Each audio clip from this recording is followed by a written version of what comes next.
দেখুন, আমরা সকলেই কম বেশি লোকাল ট্রেনে চড়েছি বা চড়ি। এই লোকাল ট্রেন হলো একটা অতি বিচিত্র জায়গা, কারণ এখানে বিভিন্ন বিচিত্র ঘটনা ঘটতে থাকে। এবার কি কি ঘটনা ঘটতে থাকে সেগুলো আমি এক এক করে আপনাদেরকে বলছি, শুনুন। কিন্তু তার আগে হ্যালো সবাইকে, কেমন আছো? Welcome to my channel chatter Rabi. দেখুন, ট্রেনের কথা বলতে গেলে ওই ডিরেক্ট ট্রেনের ভেতর থেকে শুরু করলে হবে। শুরু করতে হবে প্ল্যাটফর্ম থেকে। এবার ট্রেন ধরতে গেলে আপনাকে প্ল্যাটফর্মে গিয়ে তো অপেক্ষা করতেই হবে, সেটা বড় কথা নয়, সে তো করতেই হবে। বড় কথা হলো যে ট্রেনটা যখন আসবে, দূর থেকে আপনি দেখতে পাবেন ট্রেনের দরজায় কিছু ছোকরা দাঁড়িয়ে আছে। তারা দাঁড়িয়ে কি করছে? না, তারা ঝুলছে। এবার আপনার দেখে মনে হতেই পারে যে তারা হয়তো সেই স্টেশনে নামবে, তাই তারা দাঁড়িয়ে আছে। কিন্তু না, তারা ঝুলছে কারণ তারা ঝুলতে ভালোবাসে। ট্রেন ফাঁকা ধুধু করুক কি লোকে গিজগিজ করুক, ওরা নিজেদের খুঁটিটা ওই দরজার সামনেই নেড়ে দেবে আর ঝুলবে। যারা সত্যিই নামবে তারা দাঁড়িয়ে থাকে ঠিক এদের পিছনে। এবার ট্রেন যেই প্ল্যাটফর্মে থামলো, দুরন্ত গতিতে ওই ঝুলন্ত পাবলিকদের হাঁটিয়ে দিয়ে ওরা নামবে। তখন শুধু ওনাদের একটাই ডায়লগ, নামতে দিন, আগে নামতে দিন। এবার এর মাঝখানে আপনি চাপ খেয়ে গেলে হবে না, আপনাকে ওই ফাঁক ফোকর দিয়ে কোন রকমের নিজের বডিটা ট্রেনের ভেতরে ঢোকাতেই হবে। এবার এত কাণ্ড করে তো ট্রেনের ভেতরে ঢুকে গেলাম, এবার শুরু হবে আসল খেলা।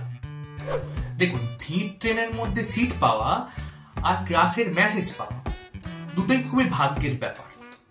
কিন্তু তাও মনে করুন কখনো আপনি একটা সিট পেলেন, এবার আপনি বসে বসে যাচ্ছেন, ঠিক সেই সময় কেউ না কেউ এসে আপনাকে একটা ডায়লগ মারবে, দেখি একটু চেপে বসুন, এটা 4 জনের সিট, আমরা রোজ যাই।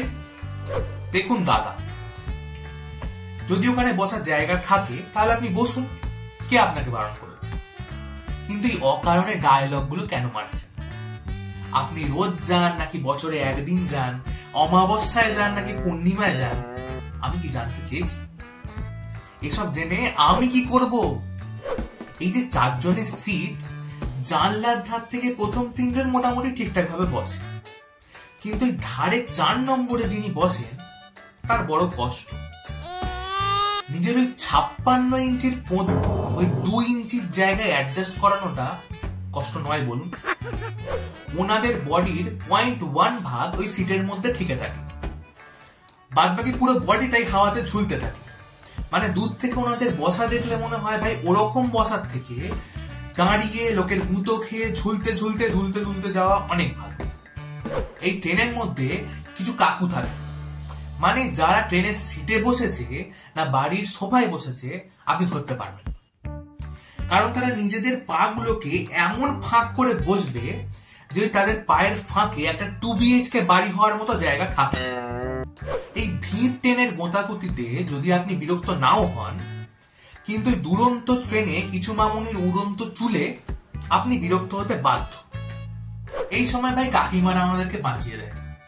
মানে আর কেউ ওই মামুনিদের কিছু বলুক চাই না বলুক, কাকিমারা ফুল অ্যাটিটিউডের সাথে বলে, চুলটা মুখে লাগছে, সরাও। দেখুন, ট্রেন যেমন সবার কাছে একটা ভালো যানবাহন, মানে এক জায়গা থেকে আরেক জায়গা খুব তাড়াতাড়ি পৌঁছে দেয়, কিন্তু আমার কাছে ট্রেন শুধুমাত্র ওই যানবাহন। আমার কাছে ট্রেন একটা ছোটখাটো শপিং মল। কারণ মাঝে মাঝেই শুধুমাত্র কিছু জিনিস কেনার জন্য আমি ট্রেনে উঠি, কারণ ওই জিনিসগুলো ট্রেনের বাইরে আমি আর কোথাও খুঁজে পাই না। দেখুন, ট্রেন নিয়ে কথা বলছি আর ট্রেনের ক্যাচাল নিয়ে কথা বলবো না, তা কি হয়? এই ক্যাচাল কখন, কিভাবে, কোথায় শুরু হয়ে যাবে আপনি বুঝতেও পারবেন। এবার মনে করুন ছেলেদের যে ঝামেলাগুলো হয় সেগুলোতে গালাগালি থাক, যাই থাক, তবু সেগুলো বোঝা যায়। কিন্তু ভাই মেয়েদের ঝামেলা, ভাই কি যে খাও করে বলে আর কি যে করে কিচ্ছু বুঝতে পারি।